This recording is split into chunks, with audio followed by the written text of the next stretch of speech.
Pessoal, sejam bem-vindos, então, à nossa resolução de exercícios. Na aula de hoje, então, nós iremos resolver o exercício 3. O exercício 3 consiste na linearização desse conjunto de equações aqui, ó. Vamos trabalhar com esse conjunto de equações. Trata-se da modelagem de um reator CSTR, em que a reação é a reação de Van der Waals. A reação de Van der Waals é essa aqui, A dando B dando C. A velocidade da reação A dando B é com a cinética de primeira ordem, K1, e B dando C, K2.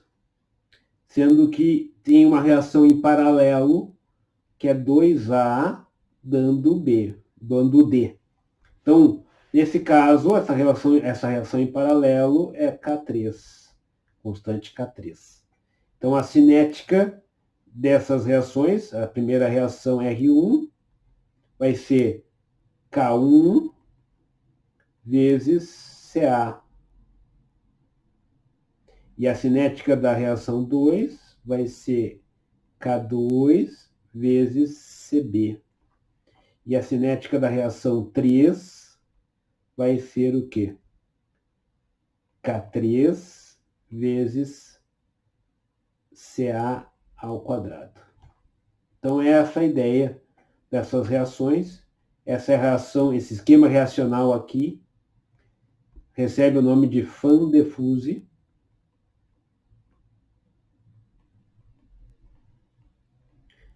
E foi estudado em 1964 por nada mais, nada menos que Van der Waals.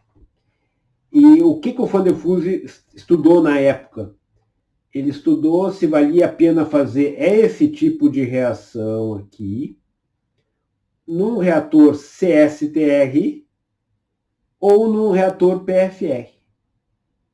Então, esse é um tipo de reação que o CSTR, dependendo do valor de K3 e dependendo do valor de K1, vale a pena você usar um CSTR e não um PFR.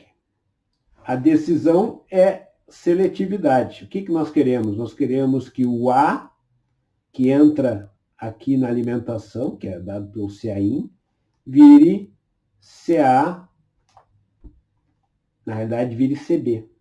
A saída vai ter Ca, Cb, Cc e Cd. Mas o nosso produto desejado é o B. Então, nós queremos o produto B. Esse é o produto desejado.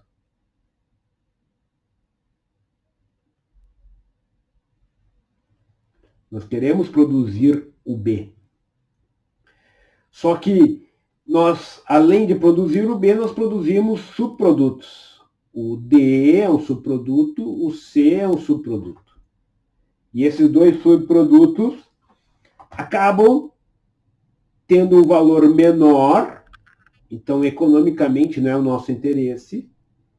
E se eu não conseguir vendê-los, esses dois subprodutos acabam sendo problema ambiental. Porque eu tenho que arranjar uma destinação para eles.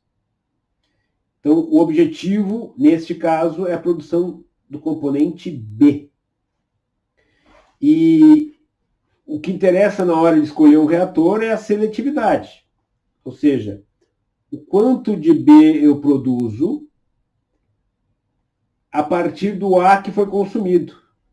E o quanto de A que é consumido é a diferença entre o A que entra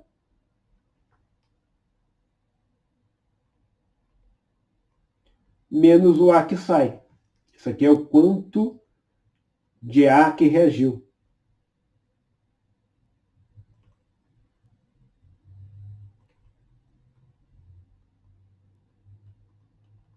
Isso é o quanto de A reagiu. E eu quero que esse A vire B. Então, a relação entre o quanto de B foi produzido pelo A que reagiu é a seletividade.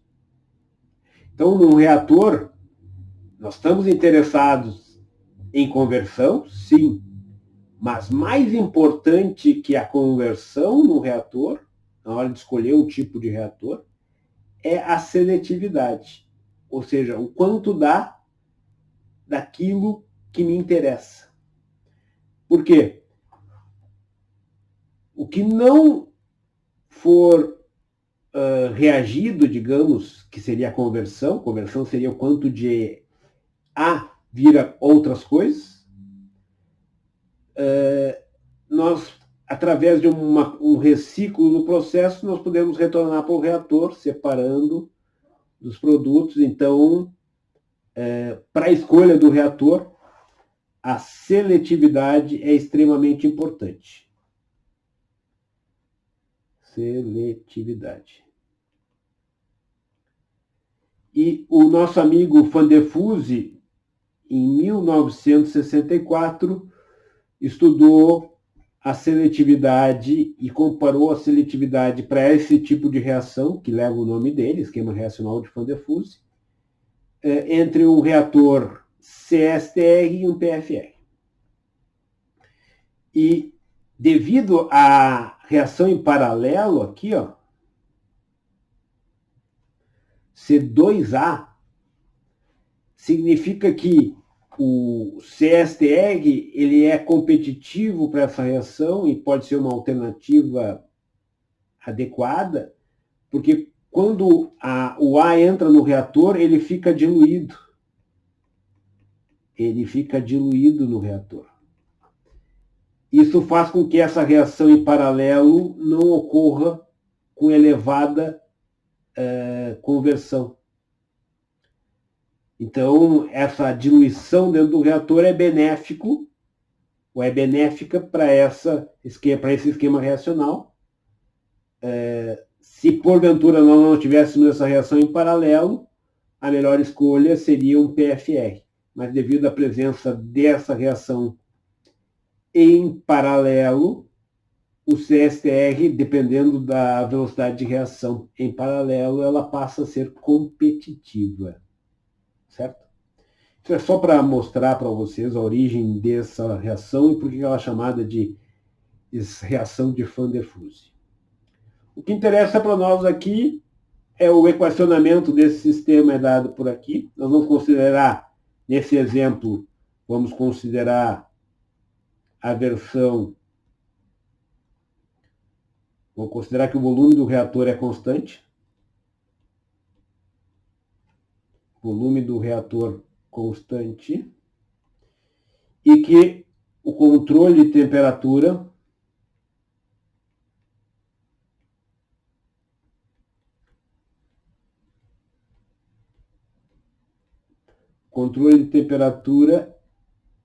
é perfeito.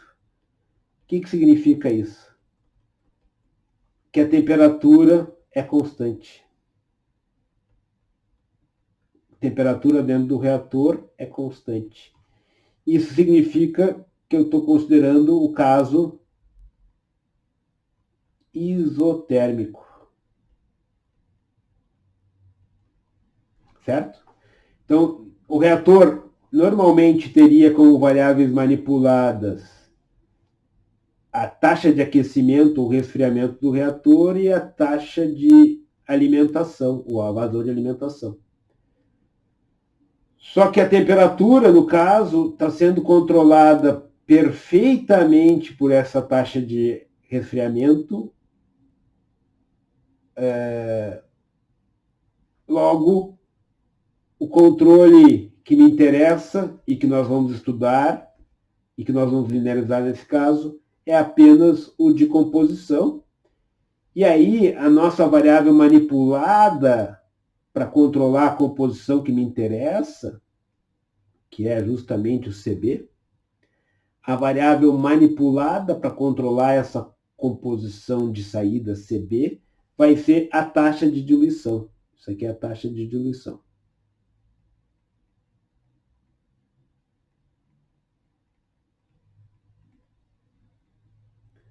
Que essencialmente é a vazão de alimentação divididos pelo volume do reator. A taxa de diluição, então, é isso aí. E a taxa de diluição, ela é uma variável extremamente importante na hora de controlar a composição de um reator. Ela é o inverso do tempo de residência. Então, o que acontece? É o tempo que as moléculas ficam, em média, imagine uma molécula entrando aqui dentro do reator, ela está entrando dentro do reator, ela fica agitada aqui, e sai. Então, é o tempo médio que ela fica dentro do reator. É o tempo médio que ela tem para reagir. Quanto maior o tempo que ela tem para reagir, menor é a taxa de diluição. Porque o tempo médio para reagir, que é o tempo de residência, é o inverso da taxa de diluição. Ou seja, é isso aqui. Ou seja, quando maior é o tempo para reação, maior vai ser a conversão, maior vai ser o tempo que ela vai ter para reagir. Já maior tempo de residência equivale, no caso, a uma menor taxa de diluição. Ou seja, vazões mais baixinhas diminui a taxa de diluição e aumentam o tempo de residência. Vazões altas levam à diminuição do tempo de residência e o aumento da taxa de diluição, certo? Então, nesse exemplo, nós vamos considerar a variável manipulada, que é a taxa de diluição. A variável controlada que nos interessa é a composição CB. E o distúrbio principal do sistema vai ser a concentração de alimentação. Então, esse é o kit que nós vamos trabalhar aí nesse sistema.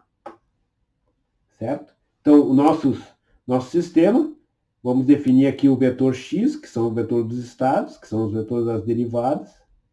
O X vai ser CA e CB. O U de variáveis manipuladas vai ser a taxa de diluição. E a entrada de distúrbio, chamar de UD, vai ser o CAI. Certo? O nosso sistema de equações, então, vai ser representado pela equação F1, que é a função dos estados e das entradas. As duas entradas, essas duas entradas aqui vai ser o nosso U, vou colocá-las juntas, sendo que a primeira é manipulada e a segunda é o distúrbio. Transposto só para poder escrever numa linha. Então, essa primeira função vai ser, então, df CAin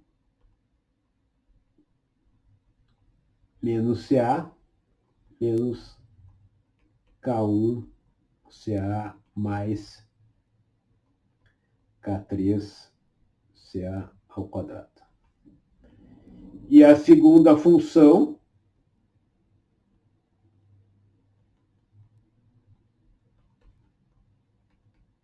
de X e U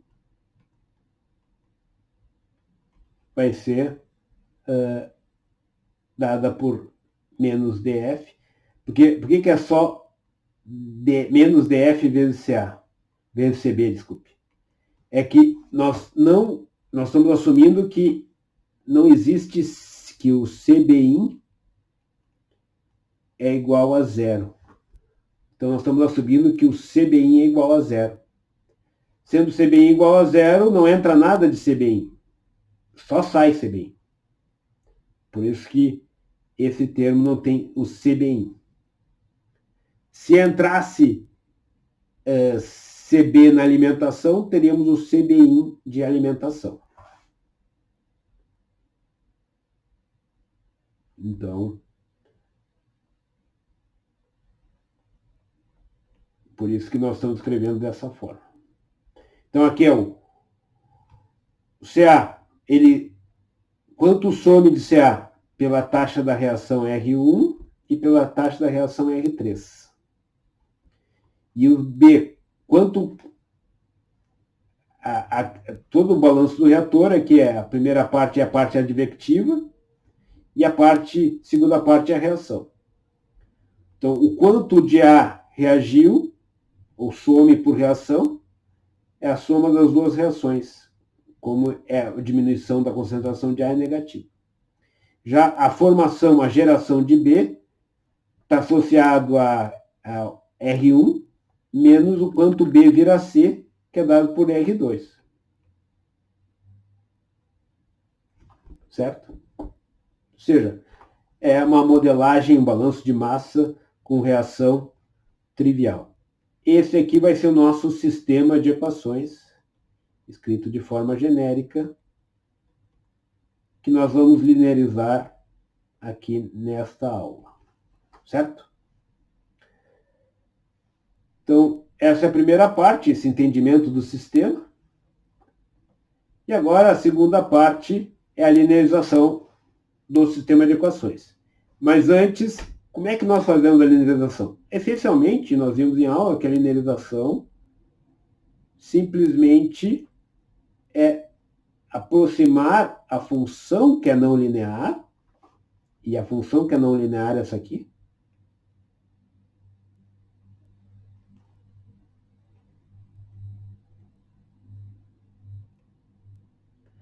por série de Taylor. Então, nós aproximamos isso. Então, essa função, nós vamos aproximar por série de Taylor. A série de Taylor é essa aqui, ó. Só que nós linearizamos num estado estacionário, então as coordenadas do estacionário é dado por x0 e u0. E só ficamos com o termo linear, ou seja, nós desconsideramos esse termo aqui, de elevada ordem, porque ele é não linear. Esse termo de elevada ordem nós jogamos fora, porque é um termo não linear.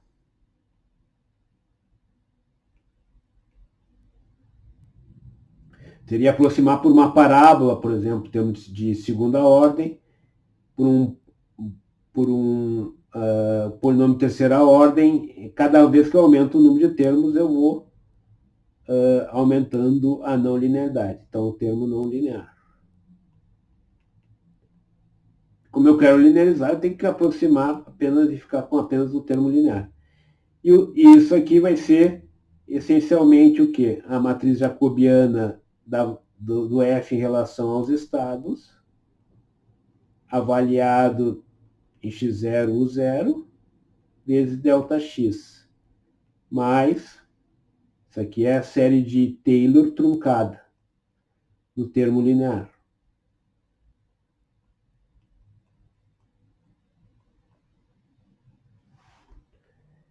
E, como eu trunquei no termo linear, isso aqui ficou uma aproximação. Isso aqui é a aproximação.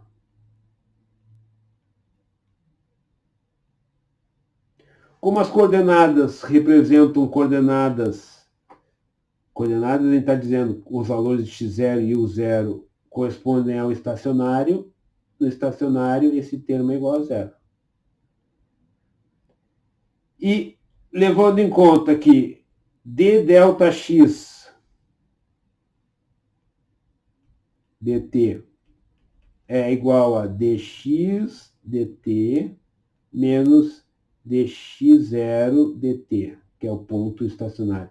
E pelo fato de ser uma constante, esse ponto estacionário é igual a zero, a gente pode dizer que eu posso substituir a derivada de x em relação ao tempo por derivada do desvio de x em relação ao tempo.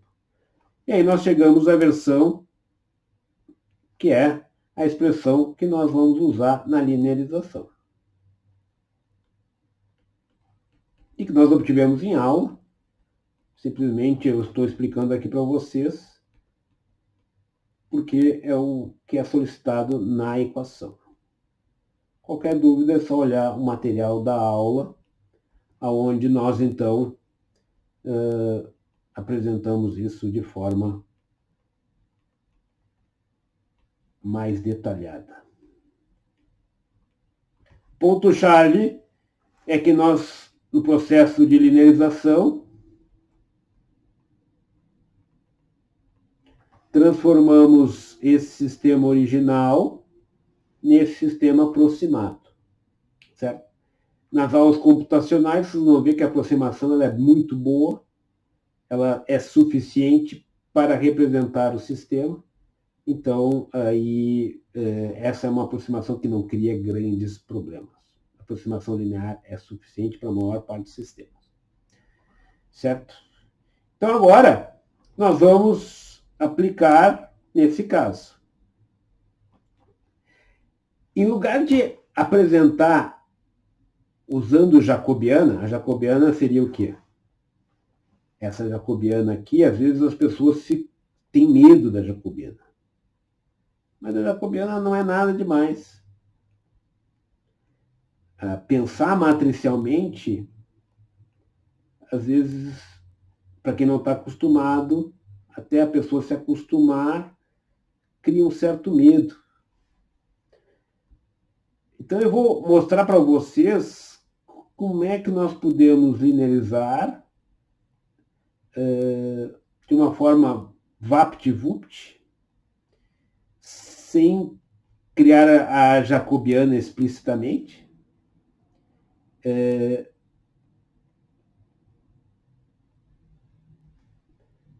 mas fazendo uso direto da versão multiplicada. Então, são formas equivalentes. Então, eu vou mostrar para vocês como é que nós fazemos isso no exemplo. Daí, depois, fica mais claro, sem maiores problemas para vocês. Então, a versão que eu vou mostrar agora, ela é uma versão mais simplificada. Certo? Ela é equivalente, mas é simplesmente escrever de uma forma diferente. Então, o que a gente faz? A primeira coisa que nós fazemos é escrever as duas equações. Então, eu vou pôr as duas equações separadas, tá? Um certo espaço, para nós podermos trabalhar. A primeira equação é essa aqui. Ela é df. Nós vamos linearizar em relação a df. CAin menos CA menos K1 vezes CA mais K3 vezes CA ao quadrado. E a outra equação, vou deixar um espaço e vou escrevê-la aqui embaixo. dCB dt. Aí, essa aqui vai ser, então, menos dfCB mais K1 vezes CA menos K2 vezes CB. Certo? Para linearizar agora, o que a gente vai fazer? Esse derivada de CA em relação ao tempo vai virar d delta CA dt.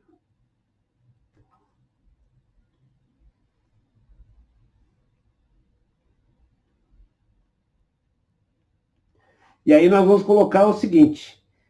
Vocês estão recordados das nossas variáveis de estado? São aquelas que nós temos as derivadas, que é o CA e o CB. Certo?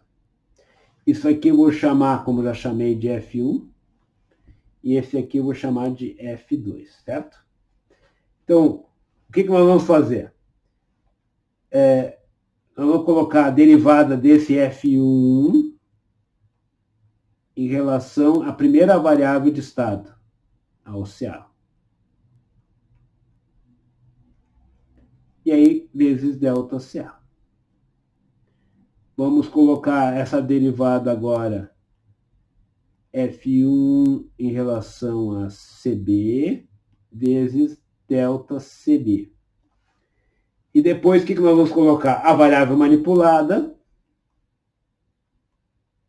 Então, vai ser a derivada de F1 em relação à variável manipulada, que é a taxa de diluição, vezes delta dF. Tudo, depois de derivado, avaliado no estacionário, onde eu estou linearizando. E, por fim, nós vamos colocar o CAI. A derivada em relação ao CAI, delta CAI. Lembrando que todas essas variáveis desvios são em relação ao ponto estacionário. Então, sempre o padrão é esse aqui, ó. É o CA de T. Só vou deixar. Estou suprimindo a dependência do tempo.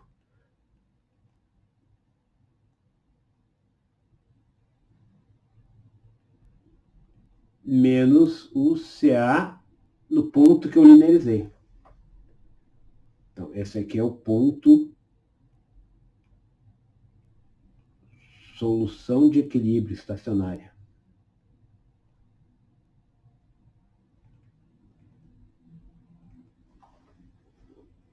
Que é o ponto onde eu linearizei.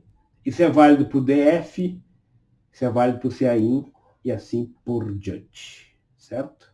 Então, a primeira coisa é fazer isso. Deixa eu escrever melhor o CAIN. Ou seja, a variável que eu estou derivando, eu multiplico aqui pelo delta dessa variável. Então, eu estou derivando em relação a CA, multiplico por delta CA. Estou derivando em relação a CB, multiplico por delta CB. Estou derivando em relação a DF, multiplico pelo delta DF. E estou derivando em relação a CAIN, multiplico por delta CAIN. A ordenação da sequência de derivadas é os vetores ou as variáveis de estado. Então, eu ponho as duas variáveis de estado, respeitando a ordem aqui. E depois eu ponho normalmente a variável manipulada e depois o distúrbio. Certo? Então, vamos fazer a mesma coisa aqui para a segunda equação.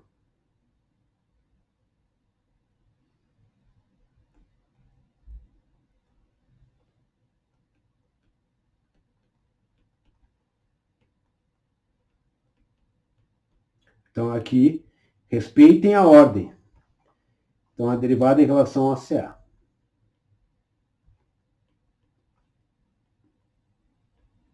Se vocês olharem, simplesmente é a matriz jacobiana multiplicada pelo vetor de estados na equação correspondente.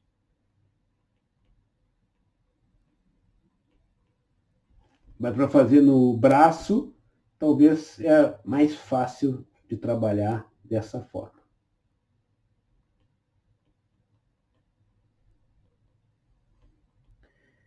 Matricialmente é interessante para fazer no computador, porque daí fica generalizado o negócio. Então essa é a grande vantagem da versão matricial.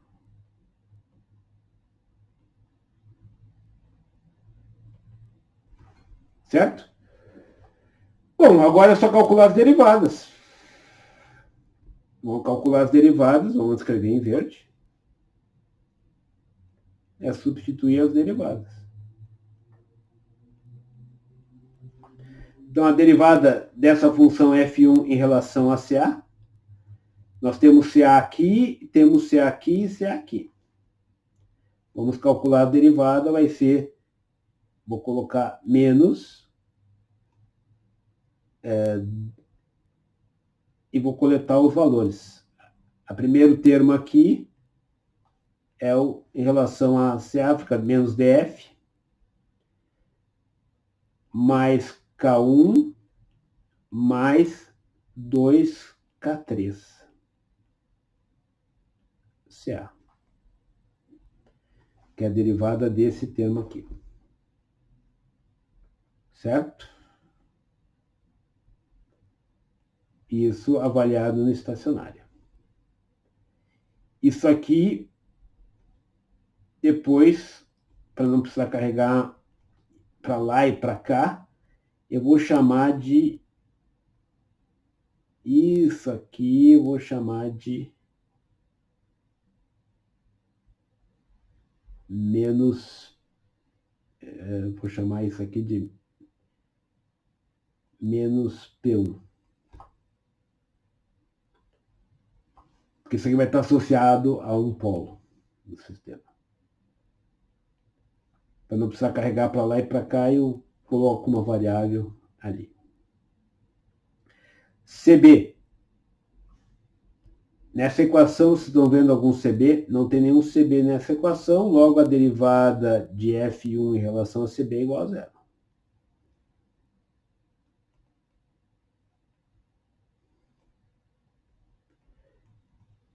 Delta DF é esse cara aqui, ó, CAI.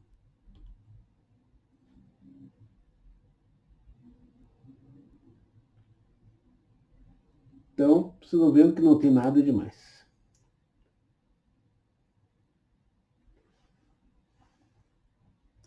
E, por fim, a derivada de CAI é simplesmente DF.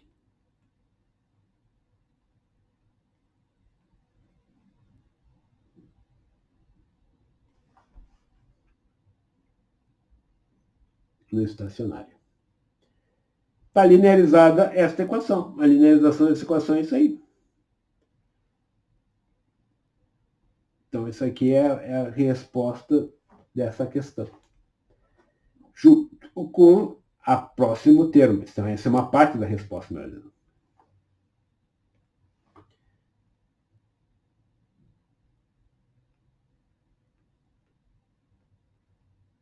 Fazendo a mesma coisa aqui, nós facilmente chegamos que isso aqui vai ser K1 vezes delta CA mais, menos no caso, DF mais K2 vezes delta CB. O DF aparece aqui, então vai ser menos CB avaliado no estacionário, vezes DF, delta DF. E se aí não aparece aqui, então é zero.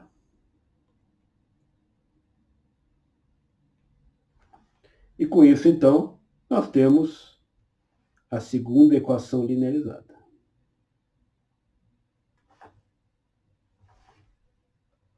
Tranquilo? Isso é o que é pedido nessa questão. Linearizamos o sistema de equações. Também, para não sair para passear para lá e para cá, vamos chamar isso aqui de menos P2.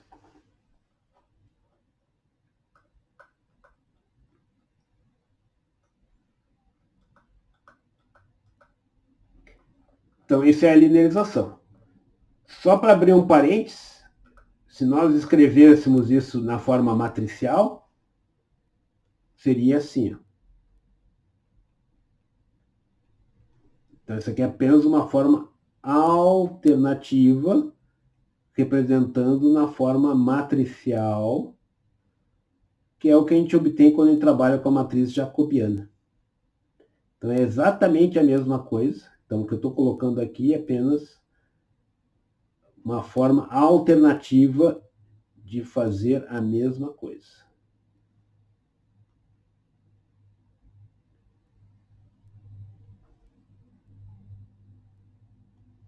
Nós simplesmente... Isso aqui e aquilo que eu escrevi anteriormente são a mesma coisa. Então, olha só. Vamos colocar essa primeira parte. Vamos começar com a linha aqui de baixo. Aqui é K1 e menos DF mais K2. Certo? E Na outra equação vai ser 0 e df 0 e menos df mais K1 mais 2K3. Aqui é o menos P1 e aqui é o menos P2. Certo? É igualzinho.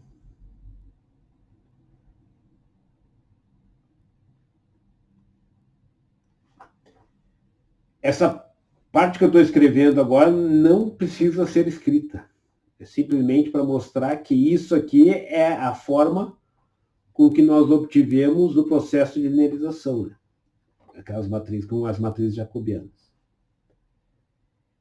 Do DF, então, vai ficar o CAIN. Aqui a parte de cima é CAIN menos CA e menos CB estacionário. Delta DF.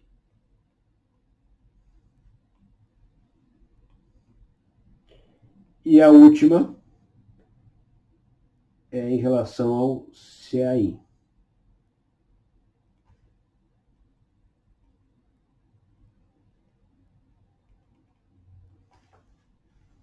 Aí, na última equação é 0 e na primeira equação é DF.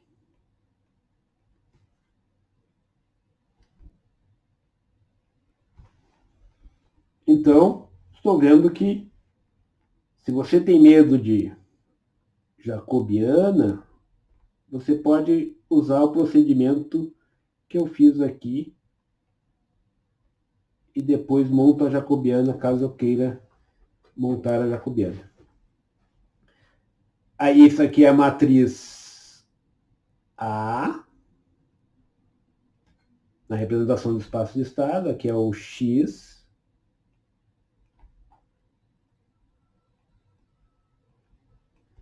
Aqui é o B manipulado, aqui é o UMV, ou UM, vou chamar simplesmente manipulado, UM. E esse último aqui é o B distúrbio, e aqui é o distúrbio. Certo?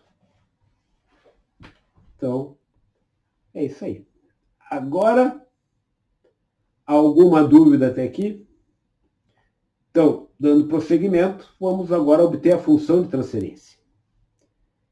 Nós queremos a função de transferência de delta df, nós queremos a função de transferência de uma variação da taxa de diluição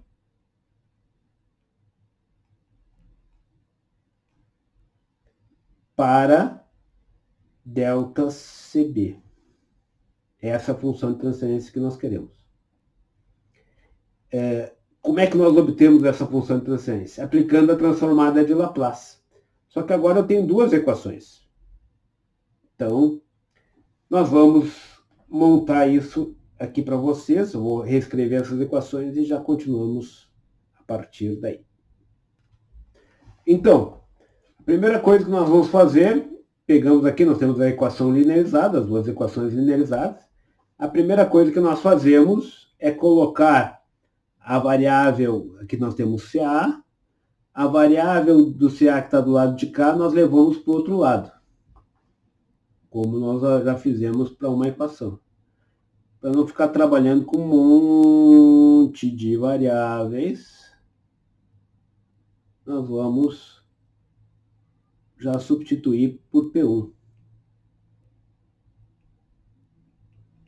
Essa é a parte homogênea dessa equação.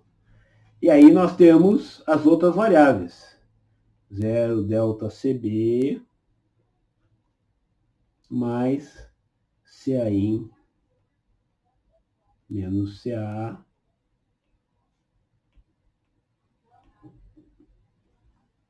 em relação a ADF e em relação a CAin.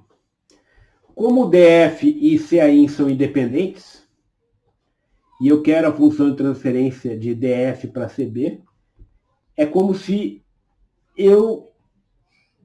a DF e CAin são independentes.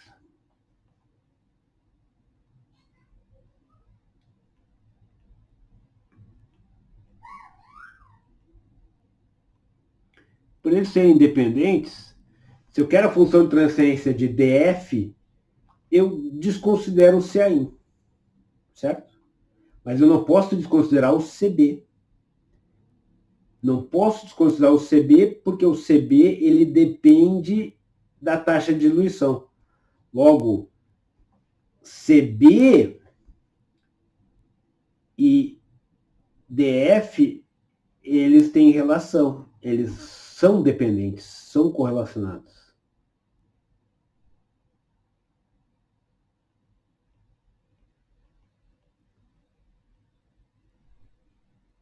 Eu não posso descartá-lo.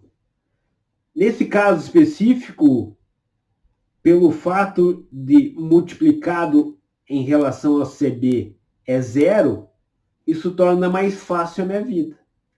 Mas se não fosse 0, eu não poderia desconsiderar o CB, como eu desconsiderei o CAin. Eu teria que levá-lo junto. Na realidade, eu teria que resolver um sistema de equações. Nesse caso, pelo fato dele ser 0, eu consigo resolver essa equação direto de DF para CA. Mas, senão, não teria como, certo? Então, aplicando a transformada de Laplace,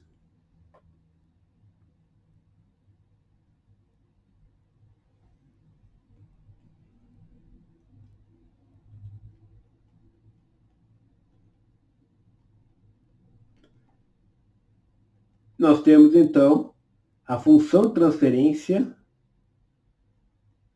de DF para CA. Para CB, eu vou ter que fazer a próxima equação, certo? Mas aqui eu consigo ter a função de transferência que relaciona uma variação da taxa de diluição para CA.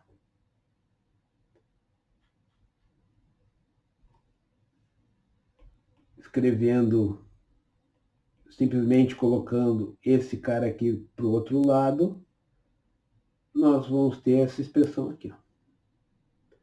Nós vamos ter como varia o CA frente a uma variação de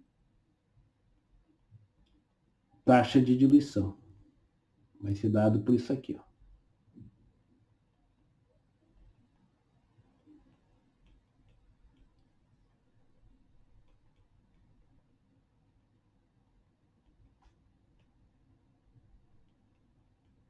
Essa expressão eu vou usar na próxima equação. Então, eu vou pôr uma moldura nela.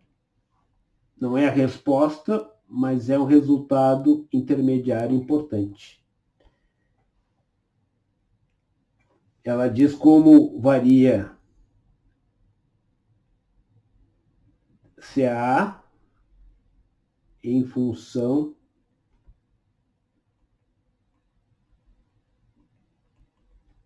de DF.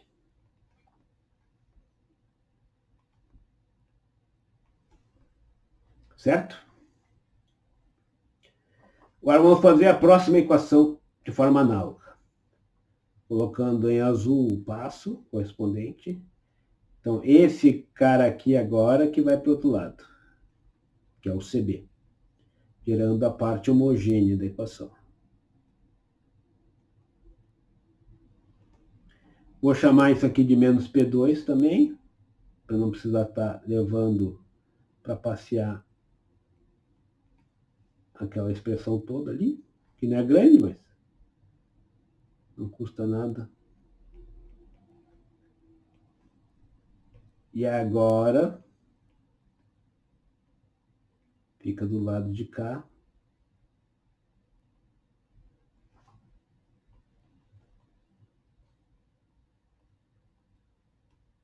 Que é menos.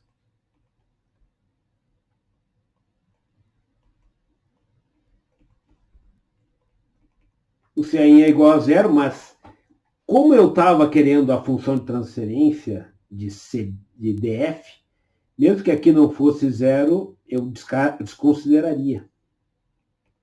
Tá? Então, no caso específico, é que nem antes. Pelo fato de taxa de diluição e CAin serem independentes, eu posso desconsiderar. Mas eu não posso considerar esse termo aqui de CA.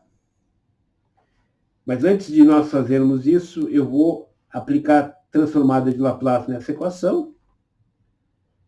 A derivada vira S mais P1, P2, ponho em evidência transformada de Laplace de B, CB. K1 do estacionário. Vou tirar o estacionário porque é uma constante, então vou deixar só K1. Transformada de Laplace de A. Menos CB estacionário, transformada de Laplace de S. DF. Agora, cuidado. Eu não posso desconsiderar o CA, porque o CA é função. CA é função de DF. E eu vou fazer o quê? Eu vou substituir o resultado que nós obtivemos aqui. Ó. Vou substituir esse resultado e aí eu vou chegar à função de transferência solicitada.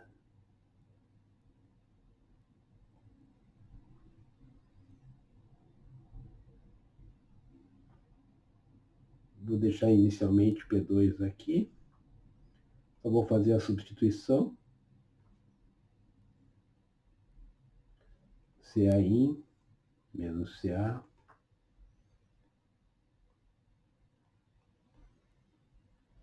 S mais P1, só substituir vezes delta DF.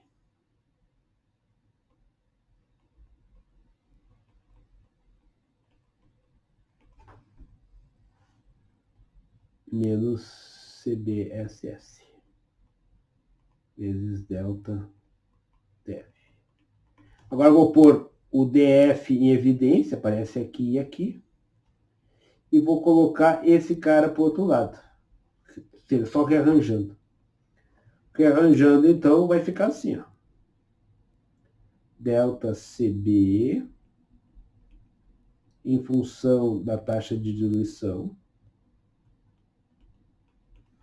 vai ficar 1 sobre S mais P2,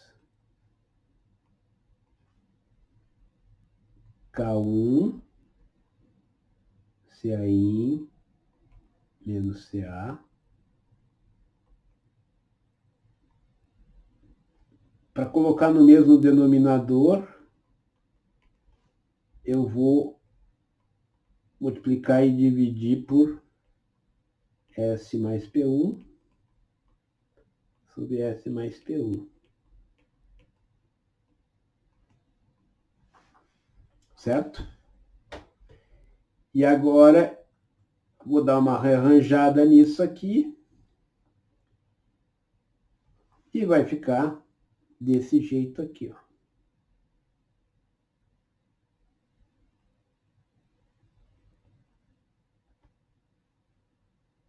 Que é a solução solicitada.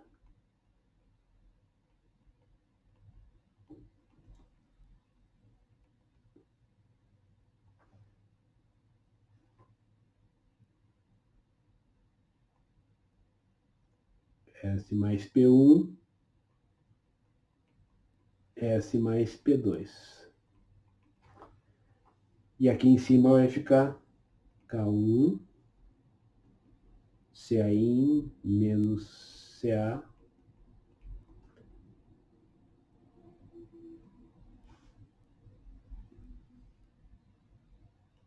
mais CBSS S mais P1. E aqui está a resposta da função de transferência. Só que o enunciado pede para mostrar isso aqui, ó, que a expressão, que essa função de transferência pode ser colocada nessa forma aqui, ó.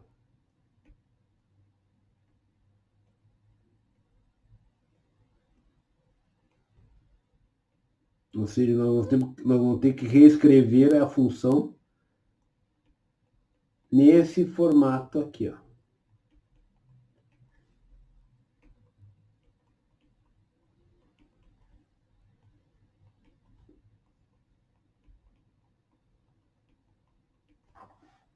Então, nós vamos ter que converter do formato esse aqui nesse formato aqui. Certo? Para fazer essa conversão, vou pegar mais uma página. Seria uma página. Para a gente poder dar continuidade a esse processo aqui.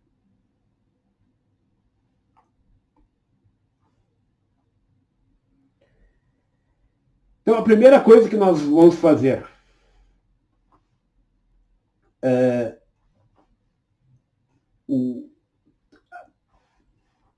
nesse processo de conversão,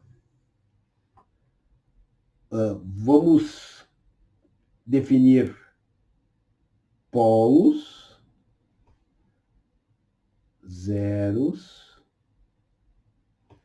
e ganho. O ganho é o K. Os zeros é a raiz do numerador. A gente representa com a letra Z.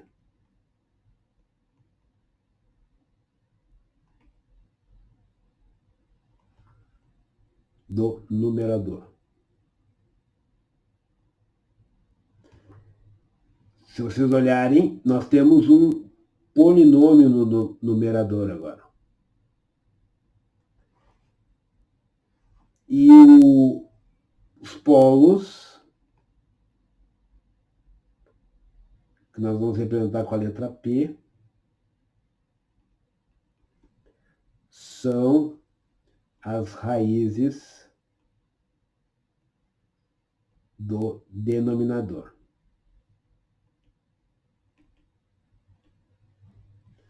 As duas funções de transferência, a função de transferência 1 e a 2, vão ter que ter os mesmos polos. A função de transferência 1 e 2 terão que ter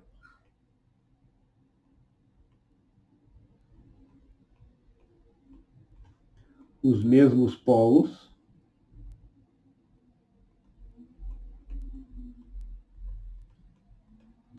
os mesmos zeros, ou no caso um zero, e o mesmo ganho.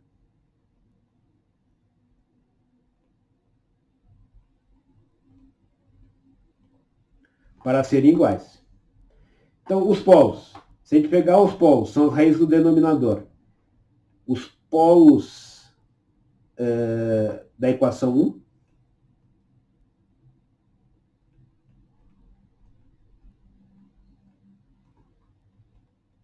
polos de 1 são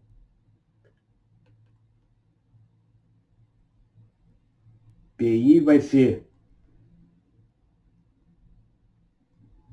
P1 vai ser chamar de P1 asterisco, que é o polo. Vamos pôr o asterisco para não confundir com os P's que nós usamos. o P1, que é o polo 1, vai ser que númerozinho que eu coloco aqui que gera esse termo, menos P1. E o segundo polo, representado como P2 asterisco, vai ser igual a menos P2. Ou seja, que númerozinho que eu vou colocar aqui em S, na equação 1, no denominador, que vai gerar esse termo, esse segundo termo, é menos 2, menos P2. Usando a mesma lógica, os polos da equação 2 vão ser o quê? O polo 1 da equação 2 vai ser menos 1 sobre tal 1. Ou seja, que númerozinho que eu vou colocar aqui no S, que vai fazer isso, esse termo aqui, ser igual a zero. Para isso, eu tenho que dar aqui a multiplicação de tal 1 vezes esse número, menos 1, para somado com 1 dá zero. Então, é menos 1 sobre tal 1. E o segundo aqui é a mesma coisa. Logo, dessa união dessas duas coisas, nós temos que tal 1 é igual a 1 sobre P1. P1, 1 sobre, digamos, menos P1 asterisco, que é igual a 1 sobre P1, que é igual à expressão que nós tínhamos determinado antes, 1 sobre df mais K1 mais 2K3 CA estacionário. Porque nós determinamos esses valores aqui, ó. Eu substituí agora isso aqui, ó.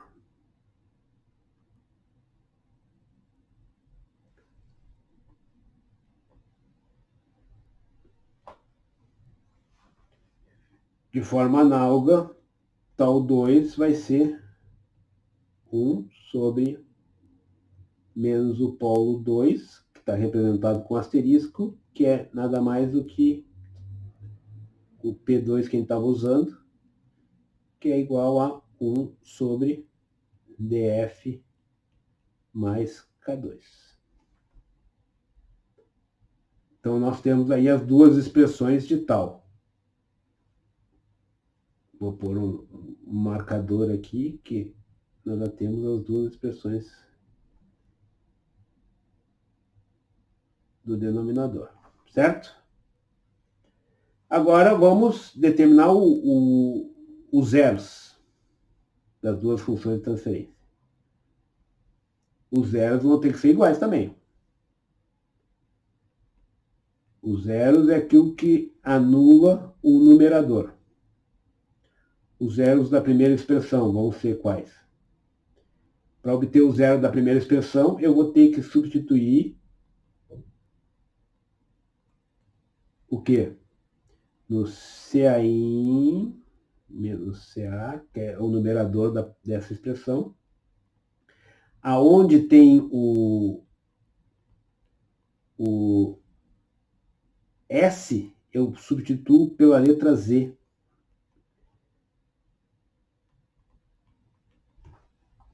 E isso vai ter que ser igual a zero.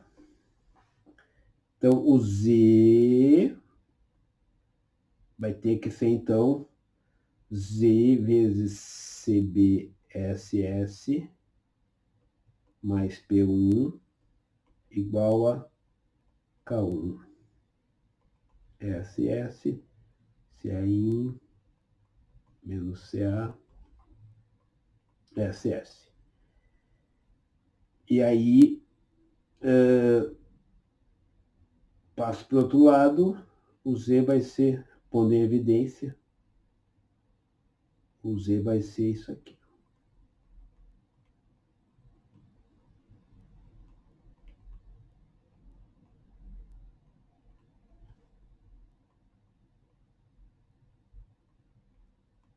Menos CB vezes P1. Divididos por CBSS. Certo?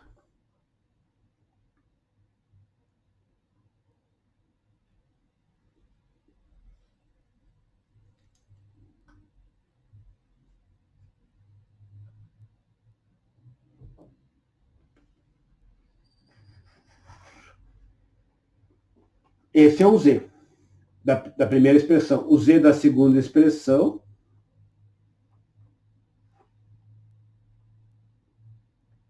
vai ser o quê? Que número que eu coloco aqui que transforma esse numerador em zero?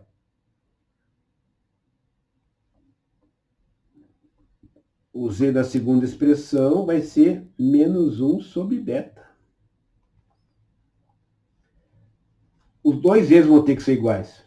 Daqui, então, eu tiro a expressão do beta. O beta vai ser igual a menos 1 sobre Z. Logo, o beta vai ser igual a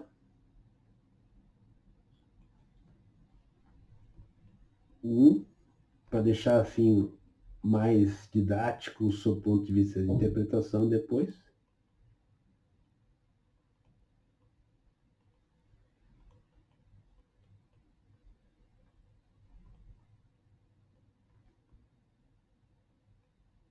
Menos P1. Com menos aqui, ó. Pus o menos no numerador. Certo? Pus o menos no numerador.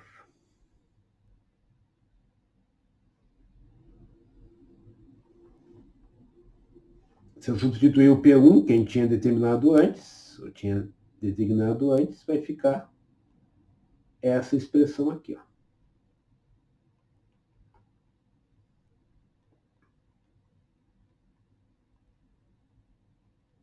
Simplesmente estou rearranjando. Estou vendo que aqui está aparecendo a seletividade, o inverso da seletividade.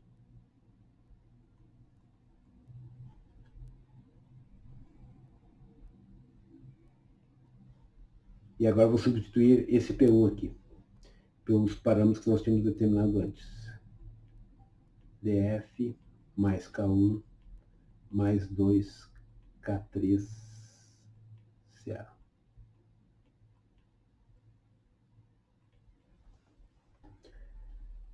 E aí nós temos o beta. Certo? Nós temos o beta aí. É essa a expressão para o beta. Agora falta o ganho.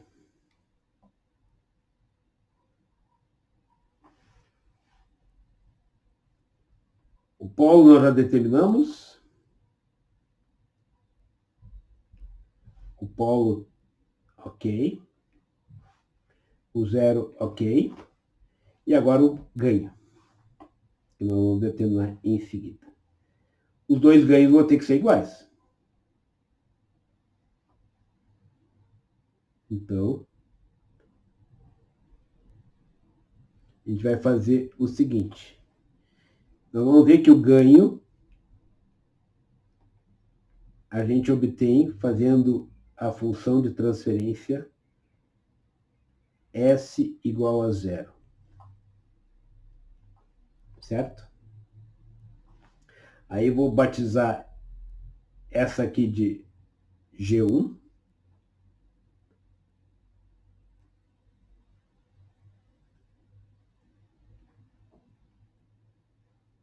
E essa aqui eu vou batizar de G2.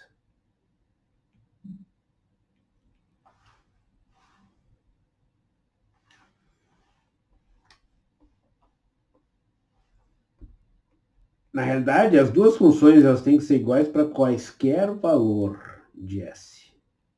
Eu vou fazer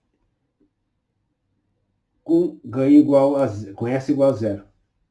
Se nós fizermos nessa primeira expressão aqui S igual a zero. Então, vamos substituir onde tem S por zero, onde tem S por zero, onde tem S por zero. Vai ficar um aqui, vai ficar um aqui, vai ficar um aqui, vai ficar o K. Então, na realidade,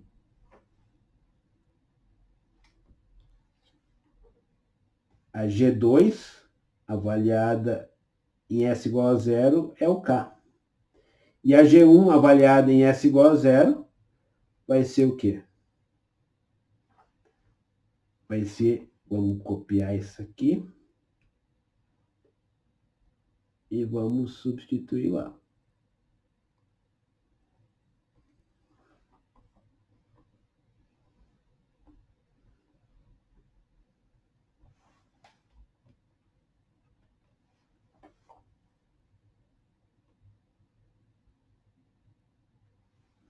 Fazendo essa aqui igual a S igual a zero, vai ficar quanto? Vamos lá.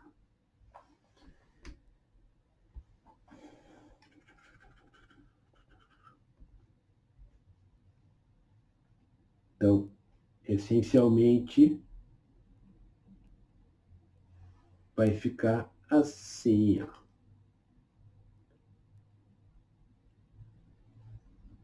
K vai ser igual a... Isso aqui a gente chamou de G1 de zero.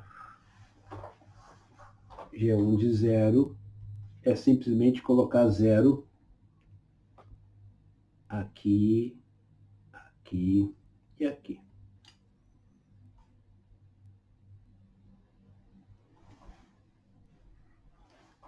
Vai ficar então K1, CA1 menos CA mais CB vezes P1. Divididos por P1 vezes P2. Substituindo os valores determinados para P1 e P2 antes, ou que utilizamos para P2 antes, vai ficar a expressão do ganho, simplesmente isso aqui, ó.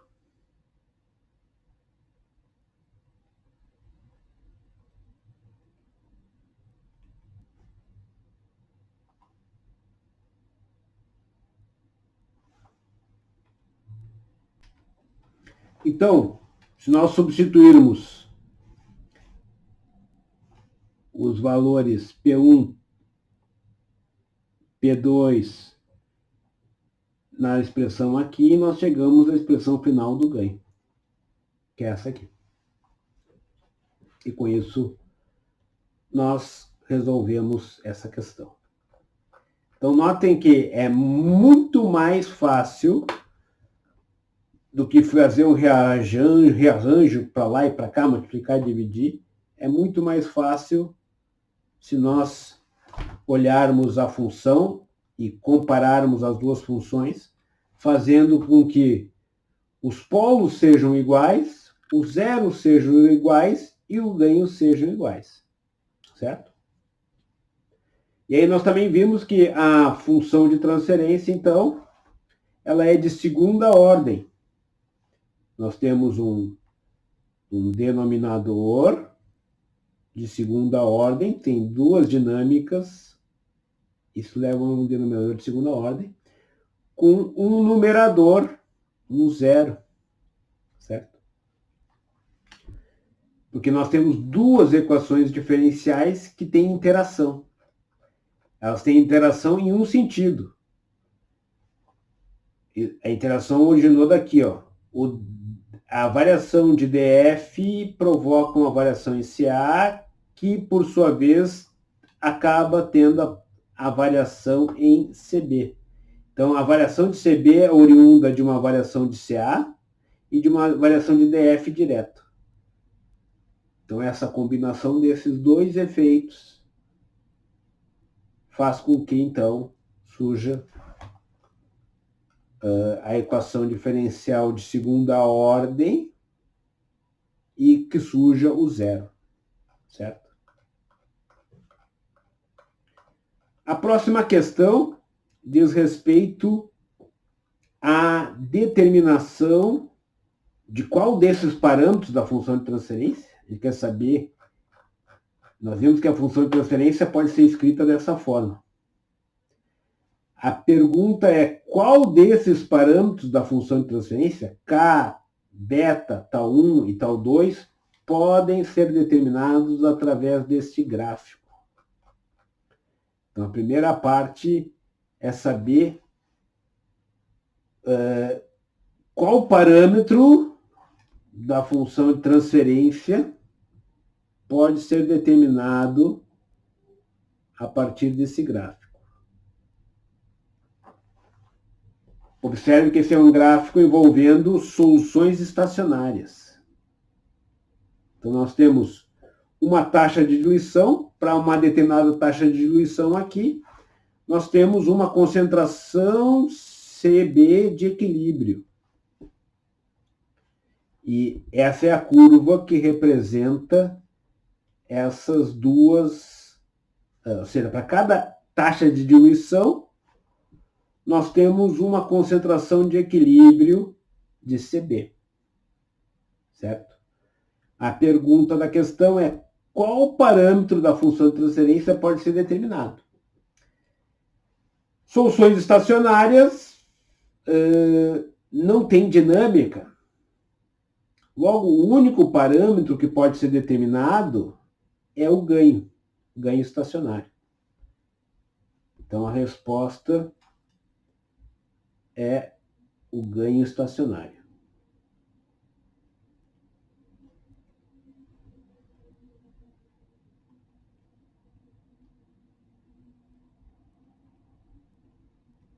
Ou seja, o K. O K é o único parâmetro da função de transferência que nós conseguimos determinar. E como é que ele é determinado? Ele vai ser determinado, se vocês estiverem recordados, quando nós introduzimos o conceito de ganho, de linearização, nós linearizamos em cima da solução estacionária. Então, o ganho, ele vai ser o quê? A derivada dessa solução estacionária em relação à derivada da taxa de diluição, avaliada no ponto que eu linearizei. Então, por exemplo, se eu usar 5 aqui, vai ser no ponto 5. DF0, vai ser um valor específico de DF, vou chamar de DF0 igual a 5. Isso vai me dar o ganho no ponto 5. Certo? Então,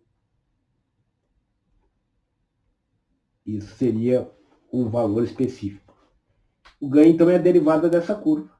Então, o ganho ele vai ser obtido pela reta tangente a cada ponto. Se eu pegar aqui, então,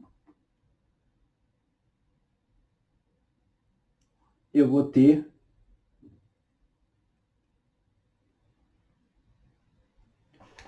que o ganho vai ser ganho estacionário nesse ponto, vai ser a reta tangente nesse ponto. Então, o ganho nesse ponto 5 é a reta tangente nesse ponto. Se eu fizer agora, por exemplo, nesse outro ponto aqui, que é em torno de 14, 13, 11, 12, eu vou ver que o ganho aqui vai ser outro valor. O ganho aqui vai ser 0. E se eu fizer num ponto, por exemplo, 20, se eu linearizar o sistema no ponto 20, ele vai ser o valor... Peraí que eu fiz uma reta, nada a ver, né?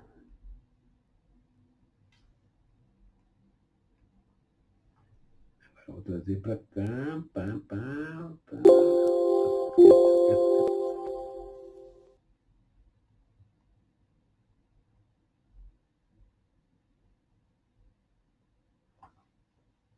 Em 20. Vai ser aí. E aí, o que ele está concluindo aqui nesse caso? Então, a segunda resposta, qual pode ser determinado, e diga como isso é feito. Como é que isso é feito? Isso é feito através da derivada. Então, o parâmetro que pode ser determinado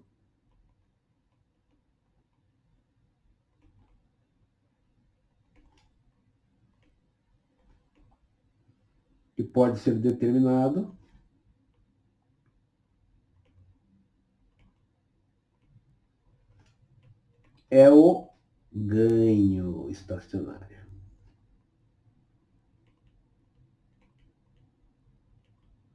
E isso é determinado, sendo determinado para tanto, para determiná-lo,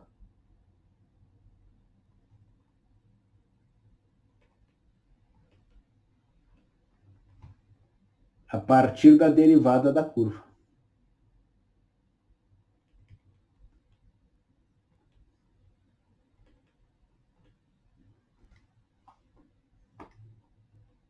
Da curva estacionária.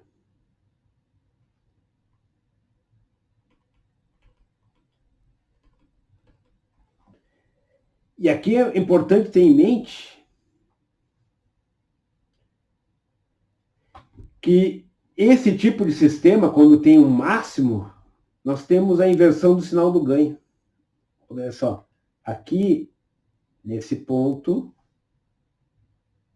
no ponto definido por 5 aqui de entrada, o ganho, vou chamar de K5, ele é maior que zero. E aqui, por exemplo, K12, ele é igual a zero. E no K20 é menor que zero, negativo.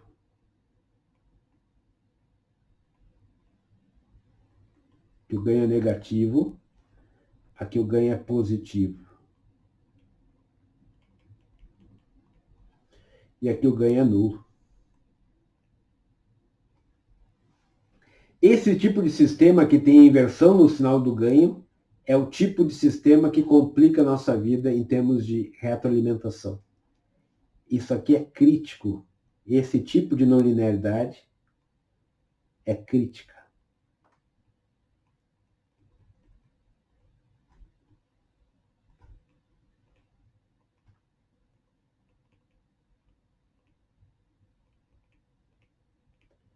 É problemática.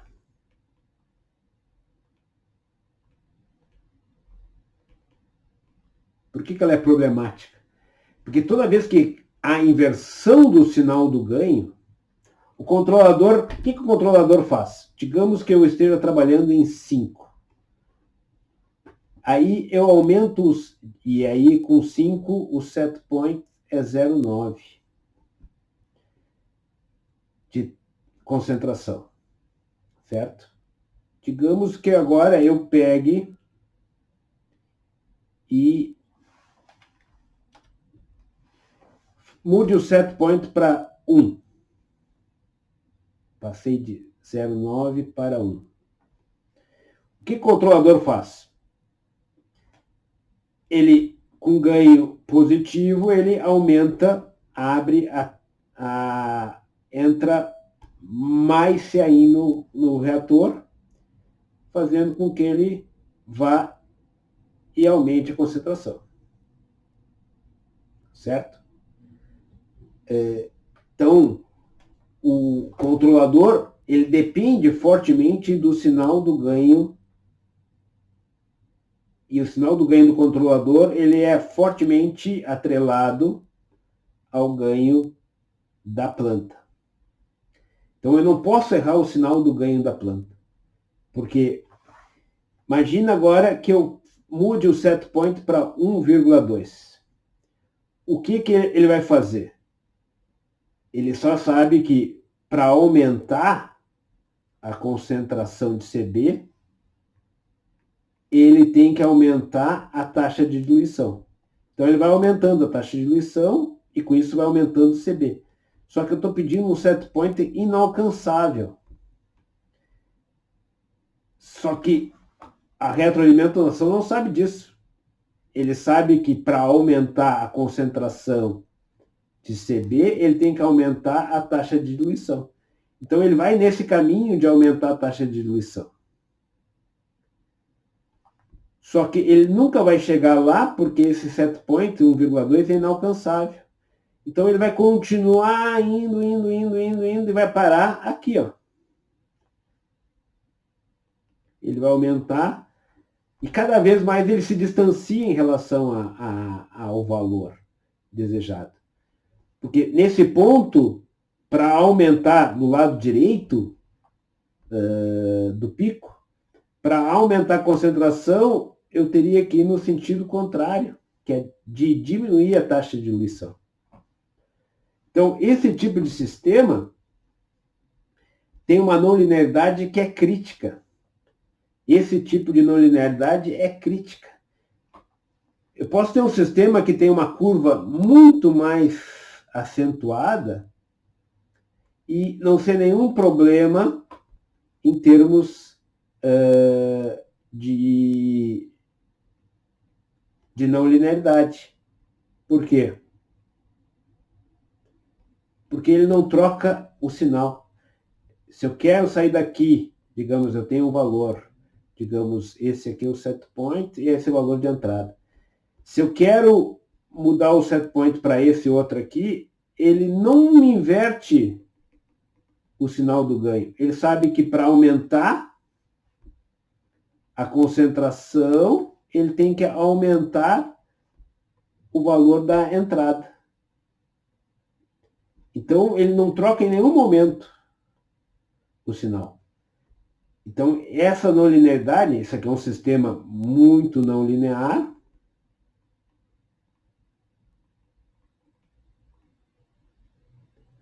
mas, apesar disso, não crítico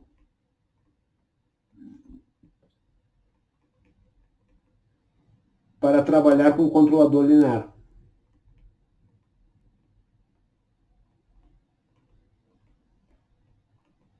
Um controlador linear.